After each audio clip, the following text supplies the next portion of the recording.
I didn't realize my family didn't see me as a guest at the wedding, they saw me as free labor. That sentence sat heavy in my chest the moment it formed in my mind.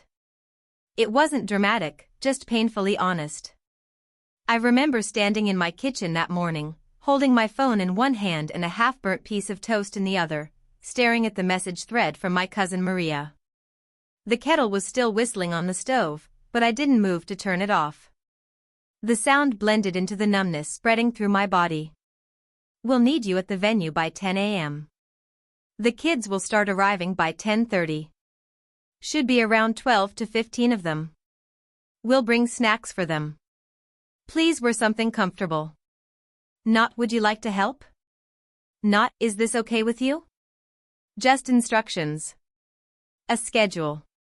Like I was staff. The worst part? I wasn't even asked if I was attending the ceremony.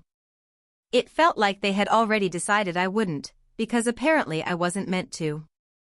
I was meant to be backstage, in some side room, chasing toddlers and keeping them from knocking over flower arrangements while everyone else danced, laughed, and took pictures. I just stared at the message, toast cooling in my hand, and whispered into the empty room. Wait. What? That was the moment something shifted inside me, like a slow, tired exhale. It wasn't anger yet, just confusion. Like I had been walking through fog and suddenly glimpsed the outline of something I should have seen earlier. The kettle finally clicked off. Silence filled the space. That silence was the real beginning of this story.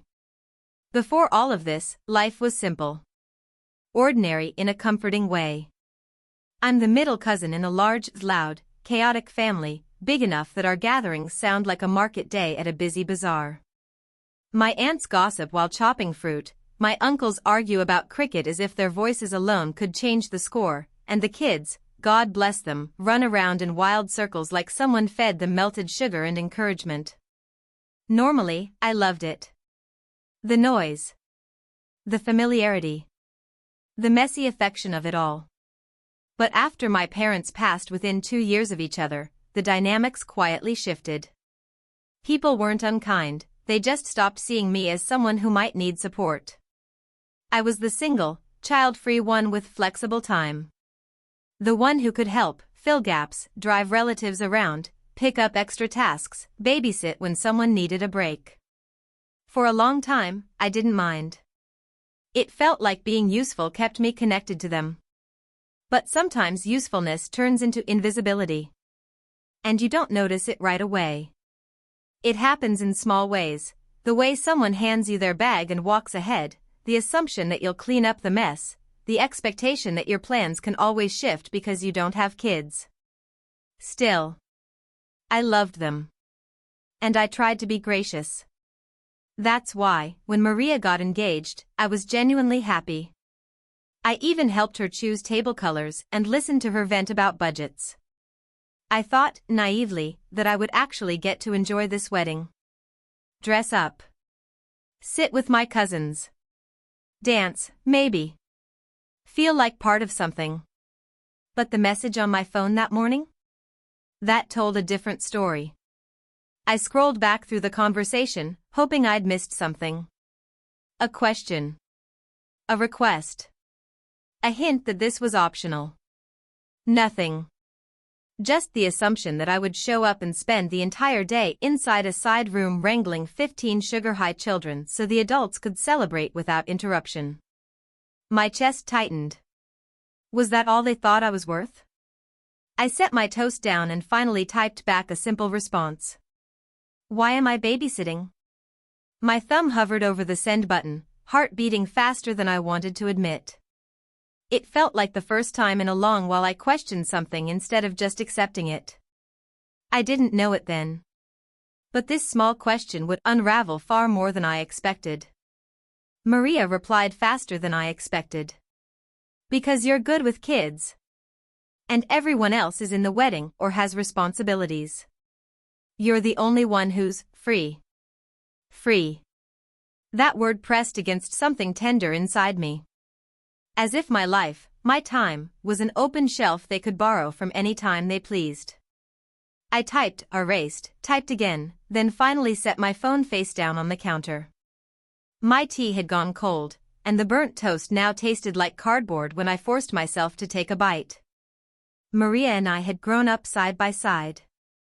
She'd slept over at my house countless times, she'd cried on my shoulder after her first breakup, I'd watched her bloom from a shy teenager into a confident woman who knew what she wanted.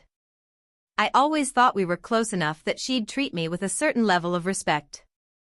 But her message felt transactional. Like she was allocating tasks to vendors.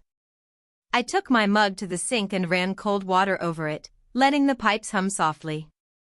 Sometimes when emotions get tangled, doing something simple, like washing a cup, helps keep the mind steady. By noon, the group chat for the wedding planning buzzed with updates. Florist confirmed. Catering confirmed. DJ confirmed. Babysitter, me, apparently also confirmed, because Maria dropped a message. Kids' room arranged. She'll be there. She'll. Not even my name. I stared at that message for a long moment. My stomach tightened, not with anger, but with a quiet, sinking disappointment. Later that afternoon, I drove to my Aunt Lena's house to drop off a tray she had left with me last week. Her home always smelled like turmeric and cardamom, warm and familiar. When she opened the door, she pulled me into a hug, her gold bangles clinking softly against my back. "You look tired," she said, her eyebrows folding with concern. "I'm fine," I lied, stepping inside. The living room was its usual cozy chaos, cushions everywhere, kids' shoes under the coffee table, and the faint sound of cartoons leaking from the next room. While Aunt Lena rinsed the tray in the sink, I sat at the edge of the sofa and picked at a loose thread on my sleeve. "Excited for the wedding?" she called out. I said quietly. "But apparently I'm babysitting." She appeared in the doorway, wiping her hands with the corner of her shawl. "Oh. Maria told me you offered." I offered. The word hit me like cold air. "That's what she said," Aunt Lena replied gently. "That you insisted actually. Said you'd rather help with the kids than be in the crowd." My heart sank. Offered? Insisted? That wasn't a misunderstanding. That was a lie. I felt a slow heat rise along my neck, more sadness than anger. Why would Maria say that? Why would she twist it that way? I wasn't a confrontational person. I rarely challenged anyone. Maybe she counted on that. Aunt Lena walked closer, her expression soft. "If you don't want to do it, you can tell her. You're not obliged." I nodded, but there was a knot in my chest that didn't loosen. It wasn't just that Maria assigned me the role, it was that she rewrote the story to make it look like I begged for it. My phone buzzed again. This time it was my older cousin, Samira. "Mom said you're taking care of the kids?" "Thank God. None of us could deal with them." "Bless you." Another assumption. Another layer. I leaned back on the sofa, staring at the ceiling. The fan spun lazily above me, clicking every time the blade passed the loose screw. That sound filled the silence between my thoughts. Somewhere deep inside, a whisper surfaced. "This isn't about babysitting. Something else is going on." I didn't know what it was yet, but the feeling stuck with me. A quiet suspicion. A small shadow stretching longer by the minute. And the truth? It would reveal itself sooner than I expected. That night, I couldn't sleep. I lay in bed, staring at the ceiling, tracing the pattern of the cracks in the plaster with my eyes. The house was quiet, too quiet, save for the faint hum of the refrigerator and the occasional car passing outside. Normally, I could let these small sounds fade into nothing, but tonight they amplified the tension twisting in my chest. I kept replaying the messages in my head, "She'll be there, thank God, bless you." Each one felt like a tiny pinprick, small enough to ignore individually but sharp enough together to keep me awake. I finally picked up my phone and scrolled through old chats with Maria. At first, it was harmless as memories of sleepovers, movie nights, late-night gossip sessions. But as I read further, a pattern began to emerge. Every time she needed something, I was the first she asked. Every time there was a problem, I was expected to fix it. And every time, she phrased it as if it were my idea, my choice. I felt the slow burn of realization. I was not a cousin in her eyes. I was a convenience. A resource. The next morning, I called my best friend, Hannah. She listened patiently as I recounted the messages, my worries, and the subtle sting of being written out of the celebration. You know, she said finally, her voice calm but firm, it's not just the kids, is it? No, I admitted. It's everything. It's how I've been treated for years. And this just made it obvious. Hannah didn't interrupt when I vented, and that was exactly what I needed. Someone to hear the truth without sugarcoating it. Later that day, I decided to drive past the venue. The wedding was scheduled at a local event hall I had visited before, but this time, I had a strange sense of intrusion. The parking lot was already filling with cars. Caterers were unloading tables and decorations. A banner with Maria's name hung crookedly above the entrance. The smell of fresh paint and floral arrangements drifted through the air, mingling with the faint scent of gasoline from idling cars. As I stepped closer, I noticed a group of teenagers, volunteers, I assumed, gathering around a pile of balloons. One of them waved at me, and I forced a smile.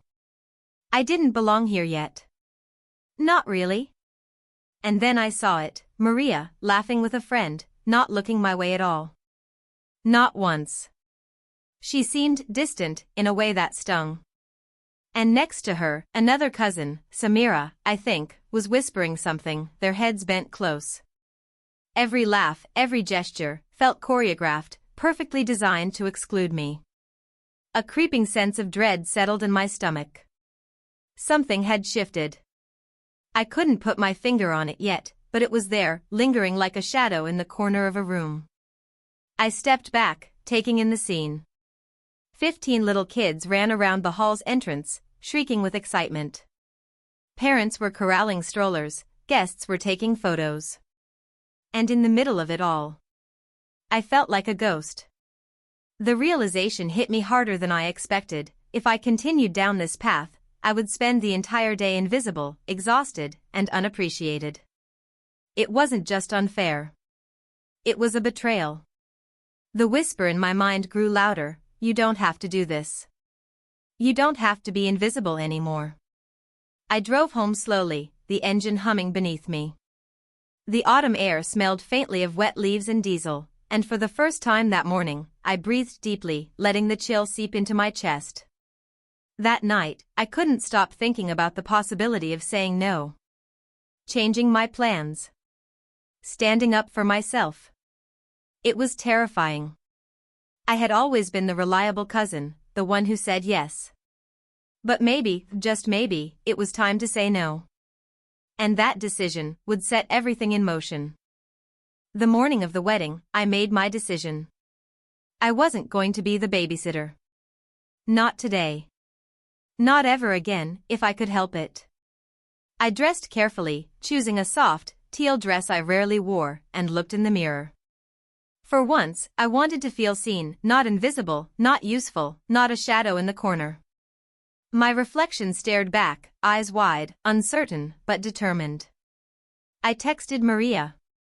I'm not babysitting today. I'll attend the wedding as a guest, but I won't be in the kids' room. No emoji. No excuse. Just a clear boundary. The reply came almost instantly. What? You promised. Everyone's counting on you. Promises. She twisted it as if I had given one. But I hadn't. I had merely listened, advised, and helped. And now, she tried to claim I had volunteered. I didn't respond. When I arrived at the venue, the full picture hit me. 15 children were already scattered across the hall. Their parents were checking in at the reception desk, busy arranging last-minute details. And Maria. Maria was rushing between the florist and the photographer, managing crises with the same calm I once admired, completely oblivious, or willfully ignoring, that I was walking through the entrance as a guest. I spotted her briefly, and she waved distractedly, barely acknowledging me. My chest tightened, but I kept walking toward the guest seating area, determined not to let her control the narrative of my day. Then I saw Samira and two other cousins huddled near the side of the hall, whispering and glancing toward me. Something in their posture, the quick, subtle glances, made my stomach twist. And then I heard it. "Don't worry. She'll handle them," one of them said. "It's fine," she said she'd do it. My heart stopped. They were telling the truth. But it wasn't my truth. I felt a surge of disbelief, then a raw, aching hurt. Maria had told everyone I had agreed to babysit. She had lied, framed me as the obedient, willing cousin, so that I couldn't step in without facing questions, doubt, and awkward confrontations. She had stolen my choice. The betrayal was sharp, almost physical. My hands trembled slightly as I clutched my clutch. I could feel my face flush, not from embarrassment but from the cold realization that someone I had loved and trusted had deliberately misrepresented me. I backed away, leaning against the wall, trying to breathe. The faint scent of roses and fresh linens filled the hall, but I barely noticed. The laughter of children echoed around me, sharp and bright, like a spotlight illuminating my exclusion. For a moment, I felt paralyzed. I wanted to confront her right then, in front of everyone. I wanted to shout, demand an explanation, accuse her of taking advantage of me. But I didn't. Because that wouldn't fix it. That wouldn't reclaim the autonomy she had tried to steal. Instead, I stayed quiet. Observed. Noticed the tiny things, the way she waved at the volunteers with relief, the way Samira smiled knowingly, the subtle coordination that made it clear everyone was complicit in the narrative she created. It wasn't just a misunderstanding. It was orchestrated. And it stung far more because it was subtle. Hidden behind smiles, behind polite thank yous, behind the facade of a perfect wedding. I realized then that this day wasn't about the wedding anymore. It wasn't about children or decorations or laughter. It was about me, standing in the corner of my own family's celebration, and deciding how I would respond to being erased. And in that decision, I found the first flicker of strength. I stepped away from the edge of the hall and found a quiet corner near the windows. The morning sunlight streamed through the glass, dust motes dancing in the beams like tiny, indifferent witnesses. I took a deep breath, letting the warmth wash over me, trying to calm the storm twisting in my chest. The first instinct was to explode, to march up to Maria and call her out. But then I realized something: yelling, crying, or shaming her in front of everyone wouldn't give me power. It would give her satisfaction. She wanted me flustered, diminished, bending to her narrative. So I made a plan, simple and quiet, but potent. First, I would reclaim my day. I would attend the wedding as a guest, not a volunteer, not invisible. I straightened my dress, smoothed my hair, and stepped toward the registration desk with a smile that didn't ask for permission. "Hi," I said to the coordinator. "I'm a guest. Could you direct me to the seating area?" The coordinator looked surprised but nodded, guiding me to the front of the hall. I could feel the whispers, families noticing me, glancing at my presence. And I walked deliberately, letting them see that I wasn't meek. I wasn't the helper. I was a person with boundaries. Then, I found the children. 15 of them, buzzing like bees, little chaos incarnate. And for a moment, I remembered why I had always been drawn to them. Not because I had to be their caretaker, but because they were alive with honesty, curiosity, and unfiltered emotion. I approached slowly, crouched down, and smiled. "Hey there, everyone. How about we play a game?" The kids' attention snapped immediately. They clustered around me, trusting, laughing, pulling at my hands. And in that laughter, I felt my strength return. Not because I was controlling them, but because I was choosing how to interact, with kindness, yes, but on my terms. Meanwhile, I watched Maria from a distance. She moved through the hall with efficiency, chatting with guests, arranging flowers, solving problems. But when she glanced toward me, her smile faltered slightly. She realized, perhaps too late, that her story had been interrupted. I wasn't invisibly working in the shadows. I was visible. Present. Calm. By the time lunch arrived, I had established a small zone for the children in one corner of the hall, not a room to isolate them, but a space where they could play safely while I participated in the ceremony in between. I delegated minor responsibilities to a few volunteers, letting them help rather than trying to control everything. It was balanced. Fair. And it meant I could enjoy the celebration without being exploited. At one point, Maria approached me, pretending casual concern. "Oh, you're handling the kids? That's great." I looked at her, calm, measured, and said, "Actually, I decided to enjoy the wedding today. I'm letting a few of the volunteers take over most of the care. I'll step in if needed, but I'm not babysitting all day." Her mouth opened, closed, and opened again. A flicker of surprise, then frustration, crossed her face. But I didn't flinch. I didn't argue. I simply smiled, as though to say, "This is my choice. My day. My boundaries." The realization was liberating. For the first time in years, I felt like I had stepped out from behind someone else's narrative. I had taken back my voice, my presence, my autonomy. And even though Maria's betrayal had stung, it had shown me something crucial: the people who value you won't rewrite your story for their convenience. And the people who do, can be kept at a safe distance. As the ceremony began, I took a seat among the guests, surrounded by familiar faces, sunlight warming my face, and children's laughter threading through the air. I was there. Truly there. And for the first time that day, I felt seen. By mid-afternoon, the wedding had reached its peak, laughter, music, and the soft clinking of glasses filled the hall. And yet, in the midst of all the celebration, a quiet shift was happening. I had settled at a corner table with a few cousins who weren't involved in Maria's planning schemes. Over plates of biryani and naan, the conversation drifted toward the chaos with the children. "She's amazing," one of the younger cousins whispered, nodding toward me. "I can't believe she's keeping up with 15 kids and enjoying the wedding." I smiled faintly, my heart lifting a little at the recognition. For years, I had been doing things quietly, expecting nothing in return. And now, people were noticing, not just for convenience, but because they genuinely appreciated the effort. Then I caught Maria's eye across the hall.